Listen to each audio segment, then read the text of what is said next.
بسم اللہ الرحمن الرحیم۔ حضرت داؤد علیہ السلام کی قوم کے 70,000 لوگ سمندر کنارے ایلا نامی بستی میں رہا کرتے تھے۔ ان لوگوں کو اللہ نے ہزاروں نعمتوں سے نوازا تھا، لیکن جب راحت و سکون آیا تو یہ اللہ کی عبادت سے محروم ہو گئے اور اللہ کی مخلوقات پر ظلم کرنے لگے۔ تو یوں اللہ نے ان کو خبردار کیا کہ وہ ہفتے میں ایک دن ہفتہ کے دن شکار نہ کیا کریں۔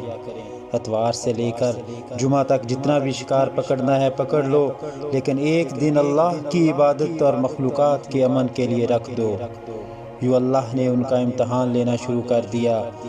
وہ اتوار سے لے کر جمعہ تک سمندر میں مچھلیاں پکڑنے لگتے تو مچھلیاں زیادہ مقدار میں ہاتھ نہ آتیں، اور ہفتے کے دن سمندر کو دیکھتے تو ان کو بڑی بڑی مچھلیاں نظر آنے لگتیں۔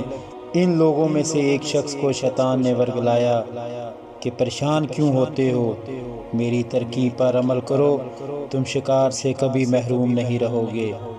شیطان کے کہنے پر اس شخص نے ہفتے کے دن کانٹا لگا کے ڈوری کو سمندر میں ڈال دیا تاکہ مچھلی پھنسے، اور شیطان نے کہا اس مچھلی کو تم اتوار کے دن نکالنا، اور یوں ہفتے کی حرمت بھی باقی رہے گی اور تمہارا شکار بھی ہو جائے گا۔ شیطان کی بتائی ہوئی ترکیب پہ ہفتے کے دن مچھلی پھنسی رہتی اور اتوار کو نکالتا اور خوشی سے کھاتا۔ جب آس پاس کے لوگوں نے پوچھا تو ان کو بھی یہ ترکیب بتانے لگا۔ یوں اس قوم کے کچھ لوگ ہفتے کے دن مچھلی پکڑنے کے لیے جال پھینکتے اور اتوار کے دن نکالتے، اور کچھ نے تو سمندر سے نالیاں بنا کر چھوٹے چھوٹے تالاب بنا لیے تاکہ ہفتے کے دن جیسے ہی مچھلیاں ادھر سے گزریں تو ان کے تالاب میں پھنس جائیں، اور اتوار کو ہم ان کو نکال کر پکا کر کھائیں گے۔ اس گاؤں میں اللہ کے کچھ خاص بندے بھی موجود تھے جو کہنے لگے، اے لوگو، اللہ نے ہفتے کے دن شکار کرنے سے منع کیا ہے۔ یہ جو تم جال پھینکتے ہو یا چھوٹے چھوٹے تالاب بناتے ہو، ان میں ہفتے کے دن اگر مچھلی پھنستی ہے تو یہ شکار ہفتے کے دن کا ہوگا۔ اللہ کے عذاب سے ڈرو، اللہ کی نافرمانی نہ کرو۔ وہ لوگ ان لوگوں کا مذاق اڑانے لگے، ہماری جو مرضی ہوگی ہم وہ کریں گے۔ بستی میں 3 گروہ بن گئے۔ ایک ان 70,000 لوگوں میں سے وہ لوگ تھے جو ان نافرمان لوگوں کو بار بار اصلاح کرتے، دوسرے وہ جو ان لوگوں سے نفرت کرتے اور خاموشی اختیار کیے ہوئے تھے، تیسرے وہ گمراہ جو اللہ کی نافرمانی کر رہے تھے۔ اور یوں اللہ کے نیک بندوں نے بستی کے بیچ دیوار کو کھڑا کر دیا اور یہ حکم نافذ کیا کہ اللہ کی نافرمانی کرنے والے اس طرف ہو جائیں اور ہم جو اللہ کے فرما بردار ہیں ہم اس طرف رہیں گے۔ وہ سالے لوگ بار بار ان سے کہتے رہے کہ اے لوگو، اللہ سے ڈرو۔ قوم سمود، قوم لوط کا جو حشر ہوا اس کو یاد کرو، اللہ کی نافرمانی نہ کرو ورنہ تم پہ بھی کوئی عذاب آئے گا۔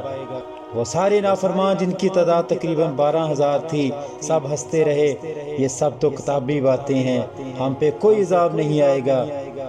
جیسے ہی وہ گروہ 2 حصوں میں تقسیم ہو گیا، ایک وہ جو اللہ کے فرما بردار بندے دیوار کے اس طرف تھے، اور دوسرے وہ جو نافرمان بندے جو دیوار کے اس طرف تھے۔ وہ نافرمان پوری رات ہنستے رہے، مذاق اڑاتے رہے، اور اللہ کے خاص بندے دیوار کے اس طرف اللہ سے معافی مانگنے لگے۔ پھر جیسے ہی صبح ہوئی وہ سالے انسان اٹھے، انہوں نے محسوس کیا کہ دیوار کی اس طرف سے کسی انسان کی آواز نہیں آ رہی۔ جیسے ہی دیوار کے اس طرف چڑھ کے دیکھنے لگے تو دیکھا کہ وہ سارے کے سارے نافرمان لوگ بندر کی شکل میں تبدیل ہو چکے ہیں اور بندروں کی حرکات کو انجام دے رہے ہیں۔ وہ سالے لوگ جو دیوار سے ان بندروں کو دیکھ رہے تھے، ان سالے لوگوں میں سے جو ان کے رشتہ دار تھے، انہوں نے ان بندروں کو ان کے کپڑوں سے پہچانا اور چیخ کر رونے لگے اور اللہ سے معافی مانگنے لگے۔ لیکن جب اللہ کا عذاب آتا ہے تو وہ ہو کر رہتا ہے۔ وہ 12,000 لوگ جو بندر بن گئے تھے کچھ بھی کھا پی نہیں سکتے تھے۔ یوں وہ 3 دن نافرمان لوگ اسی عذاب میں رہ کر فنا فی النار ہو گئے۔ بے شک اللہ ان بندوں کو پسند نہیں کرتا جو اللہ کی نافرمانی کرتے ہیں۔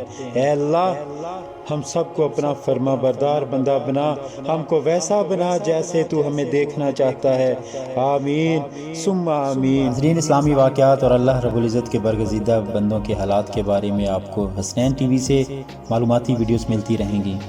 ویڈیوز اچھی لگے تو چینل کو سبسکرائب کریں، بیل آئیکن کو پریس کریں تاکہ آپ کو ملتی رہیں نئی سے نئی ویڈیوز کا نوٹیفیکیشن۔